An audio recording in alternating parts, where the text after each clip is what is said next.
To God be the glory, great things he has done.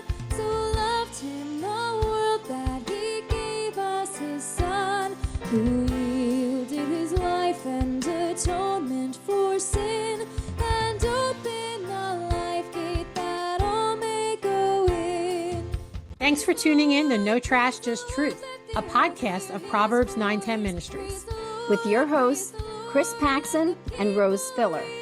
Be sure to check out our other podcast, 5 a.m. Theology, available on all platforms. And give him the glory, great things he has done. Welcome back. We thought we'd do something fun and light for the last episode of the year. Christmas has passed for most of us, but not all of us. But it never hurts to start planning for next year. So today we're going to share with you some of the ways that Christmas is celebrated around the world. What do others eat on this holiday? Does everybody celebrate on the 25th, which I just told you they don't? And do other traditions look anything like ours or yours, or are they totally different? By the end of this episode, you might be planning to spend your next Christmas somewhere else. Chris, every year, the day after Christmas, I'm like, all right, I need to start planning for next year so I'm not stressed out and crazy next year. Yeah, but I never do. No, I never do either. You might be glad to stay home where you are now. You might think, hey, my stuff is the best. So here we go with the first and maybe the most important question of the day. Certainly is in my house. What's for dinner? Well, if you're from the UK, the main course is going to be very much like what we have in the United States, like at least what we have for Thanksgiving. But most of us repeat this on Christmas, or at least in my family we do, or we used to. And that's roast turkey and all the trimmings that go with it. So if you're in the UK, you can fill your plate with stuffing and potatoes and gravy and some kind of veg, maybe Brussels sprouts or something.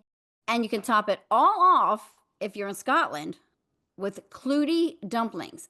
And that is some type of fruit pudding, and it varies by region. So I've never had that. I'm not a huge fruit fan. I haven't either. And I'm glad to hear the UK doesn't do that haggis for Christmas, because I hear that's disgusting, although I've never had it. Me either, and I don't need to try it. And the figgy pudding from the Dickens things, I hear that's gross too. I don't know. So maybe the Scotland pudding is better. I don't know. I like Fig Newtons, but I don't know if I'd like figgy pudding. Yeah. I'm going to stick with pumpkin pie, I think. Okay. If you're in Lebanon, you might also be having turkey, but instead of bread stuffing, your turkey or chicken sometimes is stuffed with rice. And the side dishes are going to be typical Mediterranean dishes of lamb, tabbouleh, or other Middle Eastern salads. Maybe hummus, veggies, and then to satisfy your sweet tooth, you get sugar-coated almonds. And FYI, that would not be enough to satisfy my sweet tooth. No, it sounds good, but would not be. It sounds kind of healthy. I need lots and lots of cookies. Yeah. Well, Christmas Day is not a national holiday in Japan, but in 1974, there was a very successful media campaign run by KFC, Kentucky Fried Chicken, about sharing chicken made with those 11 herbs and spices with your loved ones. Kentucky Fried Chicken launched the first KFC Christmas campaign there, selling a bucket of KFC's chicken along with a bottle of wine and suggesting it be used for a Christmas party that not only was just for kids, but was also for grown-ups. Let's hope so. And the idea stuck to the point that sometimes you have to place your order for your bucket of KFC at the local place months in advance. And you can top that bucket off with something that's very similar to what we would call here in the U.S. strawberry shortcake. How about that? We take our bucket of chicken for granted in the United States. Yes, we do. Well, move over turkey and ham, because there's a new kid on the block. Who? The pine tree emperor moth, aka the Christmas caterpillar. So this fried African special could be your next main dish if you so desire. Now, what's so special about the Christmas caterpillar? Well, they come dressed for the occasion in their red and green stripes. Chris, that sounds absolutely putrid, and I don't like to criticize other people's food, but Rose, I might eat a fried caterpillar before I would eat haggis. yeah, I think I'd just starve and pass on both. Well, if you would like to escape the cold for your next Christmas dinner, you could go to Australia. It's their summer season, and they do what most of us do in the summer here in the United States, and they fire up the grill. What's on it? Steaks, prawns, chicken, lobster, crayfish. Those are all possibilities.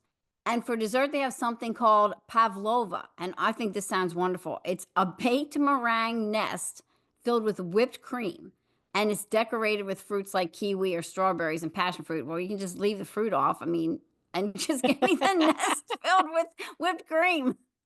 Australia definitely sounds like a better choice for a Christmas dinner than Africa. I would definitely try that next year. Yeah, I'll take the lobster on the grill over a fried caterpillar any Yes. day. If you celebrate on December 25th, but you want to have a second Christmas feast, get yourself to Ethiopia. You don't even have to worry about washing silverware for this one. Ethiopians, like a lot of other countries, follow the Julian calendar, so Christmas falls on January 7th. The Ethiopian Orthodox Church celebrates Christmas with a period of fasting on Christmas Eve, followed by an early Mass on Christmas morning.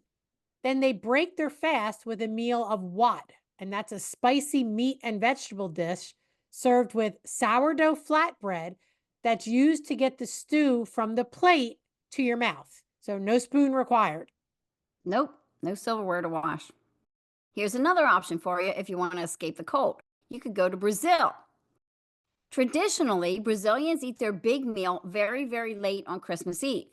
You can feast on turkey, ham, garlicky kale, salted cod, and if you'd like, a potato salad made with raisins and apple slices, which sounds very strange to me.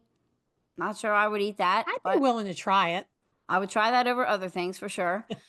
And you can top all of that off with an Italian sweetbread called panettone, or Stalin, a German type of fruitcake. So I've had both of those, and I've gotten a lot of those for Christmas. Yeah, and sometimes they're a little dry. You need a little rum or some milk or something, but yeah, but they're good. I can do that. Wait, so if something's dry, you serve it with rum? Well, you got to pour a little over it. I don't know. Anyway, just my suggestion. You could try butter too. You can also try butter. Butter works, especially if you toast it. But if those don't suit your taste, they also have this, and this sounds really good, Brazilian French toast covered with sugar, cinnamon, and spiced port syrup. That does sound pretty delicious. I do make my French toast with cinnamon and sugar normally. So I'll leave the cinnamon out. Oh yeah, but the rest of it sounds awesome. Otherwise, you'll be in anaphylactic shock. I'm having a little problem if I do that. Get the rum. Chris is having an allergic reaction. Yes. Now, if you're the type of person that just wants to hit the dessert table, Iceland might be a good choice for you. Cookies and cakes are their things, and buffets are popular at this time of year. So if satisfying your sweet tooth isn't enough, you can still gussy up the table with some smoked lamb, pickled herring, smoked puffin, or maybe reindeer. Don't tell Rudolph. Please don't tell Rudolph. Aren't puffin fish poisonous? I don't think it's puffin fish. I think it's the little puffin birds. Oh. You know, with the orange beaks. Gotcha. Okay. I don't know. Everybody, you can Google that. I'll Google it too. Okay. We'll figure it out. I pictured those, and they're cute. They're really cute. Oh. Oh, wow. I'll just eat dessert if I'm in Iceland. Yeah. All right. So if you still haven't made up your mind about where you might spend next Christmas, next year, maybe the decorations that people put up will sway your opinion. How about having some cobwebs on your Christmas tree? In Ukraine, they tell an Eastern European folktale of a poor widow and her children who lived in a small hut with a dirt floor. One summer day, a pine cone fell onto the hut's floor, and the children cared for it, hoping to grow it to a Christmas tree by winter. And the tree did grow. And when it got, to be Christmas time, the family could not afford any decorations for it. On Christmas morning, they found the tree covered in cobwebs. When they opened the windows, the sunlight poured in and it turned the cobwebs into gold and silver. The widow and her family were full of joy and were never poor again. And so they decorate their trees with fake cobwebs now, but These next decorations are actually made fresh each year on December 23rd, if you're from Mexico. December 23rd is called Night of the Radishes, and they carve radishes for Christmas. And carving the radishes for Christmas is all the rage in the Mexican city of Oaxaca. Every year, the city hosts a large Christmas market, and wood carvers would sell their wood creations. Well, farmers at the market noticed the popularity of the carvings, so they started making their own intricate figures out of radishes. In 1897, the then mayor officially declared the date as La Noche de Rebaños, Night of the Radishes. The carvings feature nativity scenes out of these radishes, Mayan motifs, and local wildlife. That's pretty amazing when you look at the size of a radish. yeah, and they are amazing. It didn't take long until the farmers planned ahead by fertilizing to grow the radishes larger. That certainly makes sense. And some of the carvings are pretty large. Chris, it just seems a shame that it doesn't last forever. Yeah, I know. It only lasts a few days, but it's pretty interesting. It's kind of reminded me of, our farm show where we do like butter sculptures and ice sculptures Yeah, and that's true. kind of That's the true. That is a same type of lot. thing. So, Yeah. all right. So if you like bright lights, the Philippines might be where you want to go. Every year, the city of San Fernando holds a giant lantern festival, and it features dazzling lanterns that symbolize the Star of Bethlehem. Each lantern consists of thousands of spinning lights that illuminate the night sky. Sounds really pretty. Hmm. The festival made San Fernando be labeled the Christmas capital of the Philippines. That's how big this festival is. So that sounds really pretty. It would. It would be really pretty to see. Well, are you pregnant and you're craving pickles, or you're my grandson who's absolutely crazy over pickles? Since the 16th century, it's a tradition to hide a pickle somewhere in the branches of the tree and give a gift to whatever child in the household finds it. Now, some claim the tradition might not be German at all. One legend says that the Christmas pickle originated in Spain when two young boys were held prisoner inside a pickle barrel, and they eventually were rescued by St. Nicholas. And Chris, we see this tradition even in the United States, although it's not a real pickle, it's a pickle ornament. And a lot of families do this. They hide the pickle ornament and you have to find it. I've never heard of that, Yeah. but that sounds interesting. Yeah. All right, so you don't have to tromp through the woods to cut down your favorite cedar or blue spruce to decorate for Christmas if you're in India. In India, it's popular to decorate mango or banana trees. Norwegians hang small paper baskets filled with nuts and candy all throughout their houses on the holiday season. And in Greece, it's popular to decorate your boat. And it doesn't matter whether you have a small rowboat or a yacht. Boats in Greece are decorated for Christmas. I've seen Christmas parades of boats. I wonder if that's where it comes from Greece. It probably does. When we were in Englewood, Florida, we've seen the parade of boats, and it's always nice. It's really pretty to Yeah, see. They're really always decorated pretty. with lots of lights. Mhm. Yeah. In fact, I just saw a picture of one from Englewood on my Facebook feed. I think it was yesterday I saw that. Hmm. Yeah. Well, if you're really big into decorations, you might like the Yule goat. Not the Yule log, the Yule goat. The Yule goat has been a Swedish Christmas symbol dating from long ago, possibly back from pagan festivals. But on the first Sunday of Christian Advent, a giant straw goat stands 43 feet in the middle of the city Goblebakken. But soon after the first goat arrived in 1966, people started mysteriously finding it burned to the ground. Someone didn't like the Yule goat. And every year since, Chris, no matter how hard city officials and police try to protect the goat Gavi, he's destroyed somehow, usually by arson. You would think they'd be able to catch his arson arsonist. Maybe the Swedish need to do a campaign, Goat Lives Matter. Maybe. Hey, we just did an episode where we talked about The Swiss Guard. It doesn't sound like they have them anymore. I don't know. They're supposed to be protecting the Pope. They can't even protect a wooden goat. It doesn't bode well. Oh my. Okay, so not only are food and decorations different around the world, so are Christmas traditions. One that's not is Santa Claus. Many countries have their own version of Old Saint Nick bringing presents to children. The Netherlands have Sinterklaas. That's the Dutch name for Saint Nicholas. And he's recognized the same way by his long white beard, his red cape, and he carries a red mitre there. Kids put a shoe by the chimney or the back door, and they wake up on Christmas morning, and it's filled with treats like gingerbread, marzipan, and chocolate. And that's pretty much the same for almost all of the countries that celebrate Santa Claus somehow. And Chris, in the US, where we can never get enough of getting stuff, that's another thing, that you put your shoes out on St. Nicholas Day or something and you get treats in your shoes. Yeah. But then you're still looking for presents on the 25th. Yes, you are. Well, do you want to escape to the Caribbean? The French island of Martinique has a long-standing tradition where families visit their neighbors during Advent and on New Year's Day, bearing holiday foods like yams, pâtés, and pork stew. They sing Christmas carols together into the early hours of the morning, and they add their own Creole verses to traditional lyrics. That sounds nice. Yeah, that sounds, and hey, I'm up for anything in the Caribbean.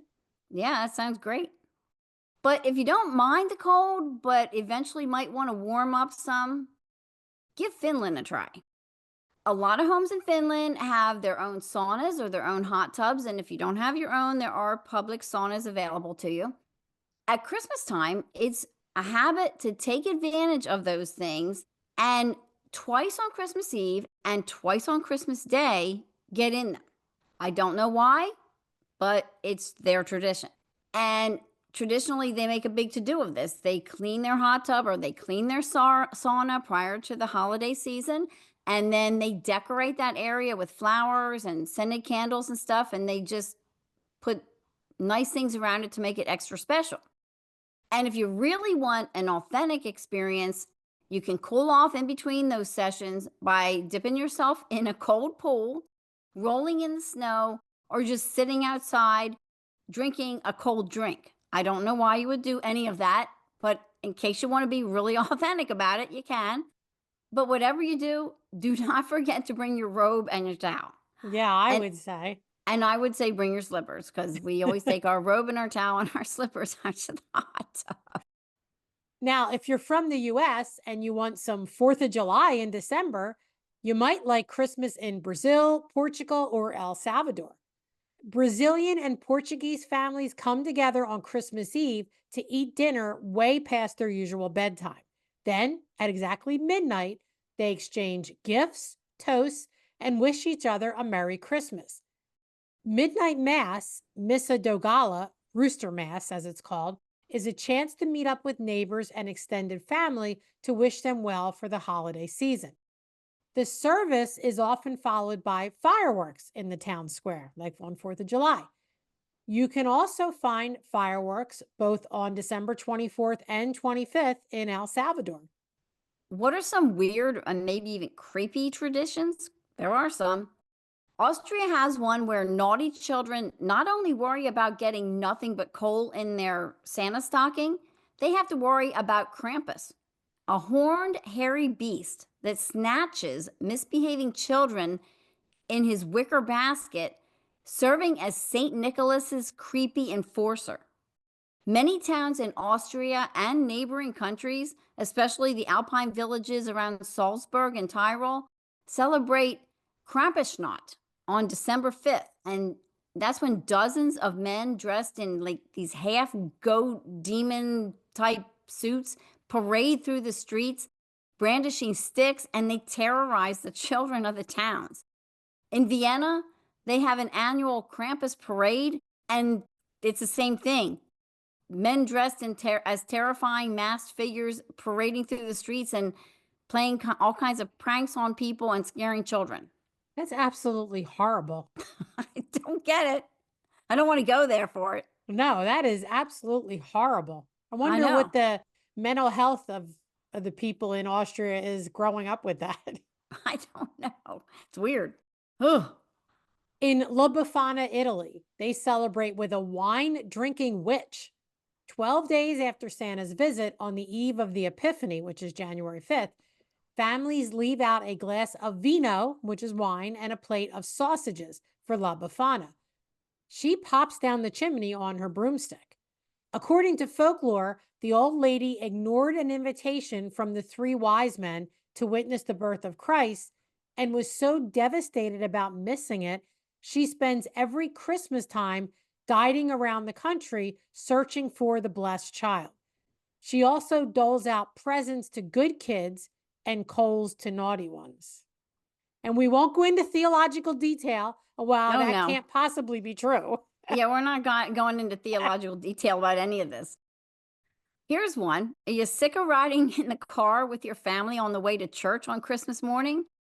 Well, try Christmas in Caracas.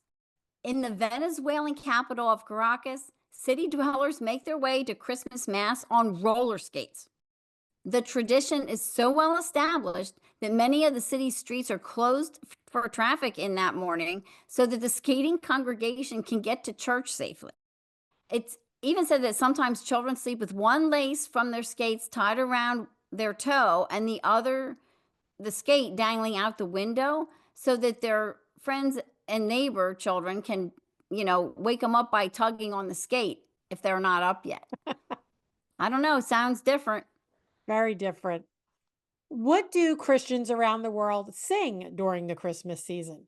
Well, if you're in the UK, one of the most popular Christmas songs is Deck the Halls. It's a catchy melody and simple chorus, and it does make it easy for everyone to chime in. Usually in those Hallmark Christmas movies, that's always playing in the background. That's one of the Yeah. ones that's always playing. If you're from New Zealand, you probably sing your own version of the 12 Days of Christmas. If you're from Australia, Jingle Bells might be one of your favorite. But since it's summer in Australia, there's no one horse open sleigh going through the snow in Christmas. Instead, you're singing about dashing through the bush in your rusty Holden ute. And that's another name for a pickup truck. Kind of Well, loses some of the charm. yeah, it does seem to lose some charm there.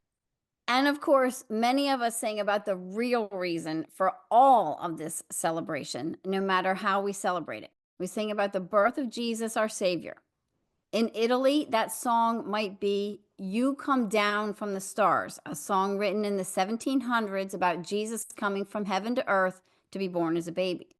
In Germany, you could be singing Oh, You Joyful, which is another song about the birth of our Savior. But one of the all-time favorites sung around the world is Silent Night. Silent Night was composed by Franz Xavier Gruber in 1818, and the words were added 2 years later. The song has been translated into over 100 languages. So And never that's gets the old, no pop. matter how many Never times you gets hear it. old. Never Yeah, gets old. and it's the most popular one around the world, the most popular Yeah. Christian song. So those are some different Christmas celebrations. We just wanted to do something fun. How about you? Do you have an unusual Christmas tradition? Share it with us. Mention it in the comments. If you don't want to be public about it, send it to us in an email or a message. And while you're at it, we ask you, please be sure to like and follow this podcast on whatever platform you're listening to. Or best of all, leave us a comment there or give us a review. And Chris, since we're at the end of the year, we really do want to thank all of our listeners from all around the world listening. I think the last time I saw, we were in something like 136 countries or something. So thank you to all of you. We appreciate it and we love you. And we We hope do. you either had a very Merry Christmas or if you haven't celebrated yet, that you have a Merry Christmas. Next week, join us as we start off the year with a new series called Faith in Action. I think it's going to be interesting.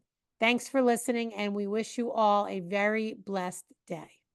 And give him the glory, great things he has done.